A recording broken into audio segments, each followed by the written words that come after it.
ყველა გახმაურებული საქმის გამოძიება პრაქტიკულად დასრულებულია და ეს საქმე ერთ-ერთი მათგანია. ასე გამოეხმაურა საქართველოს პრემიერ-მინისტრი ირაკლი ღარიბაშვილი ეგრეთ წოდებულ კორტებთან ჩატარებული სპეცოპერაციის დროს მოკლული ზურაბ ვაძაგაშვილისა და ალექსანდრე ხუბულოვის საქმის გახსნას. საქმეს საგანგებო ბრიფინგით გამოეხმაურნენ ერთიან ნაციონალურ მოძრაობაშიც. გივით არგამაძე მიიჩნევს, რომ მსგავსი ქმედებით ხელისუფლებიდან პოლიციას აყენებს დარტყმას, რასაც სისტემა ვერ გადაიტანს. ჩვენი ხელისუფლება რაც მოვიდა სათავეში, მას შემდეგ ჩვენ პრაქტიკულად ყველა გახმაურებულ საქმე გამოვიძიეთ. სულ რამდენიმე საქმე იყო დარჩენილი და ეს არის ერთ-ერთი მათგანი და სამწუხაროდ ძალიან მძიმე მემკვიდრეობა გვერგო ჩვენ და ამის გამოძიება იყო აუცილებელი. მე მინდა გითხრათ, რომ პრაქტიკულად ეს საქმეები არის გამოძიებული, ბევრი მათგანი არის დასრულების სტადიაში.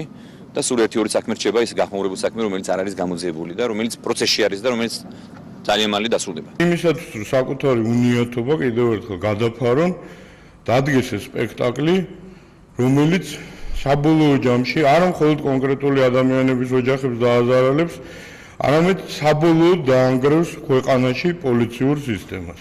ამ სისტემაზე შეტევა მიზანმიმართული მიმდინარეობს უკვე თვეების მანძილზე. ეს არის ალბათ უკვე შეგვიძლია გამოვიხილოთ როგორც დასკვნითი აქტი.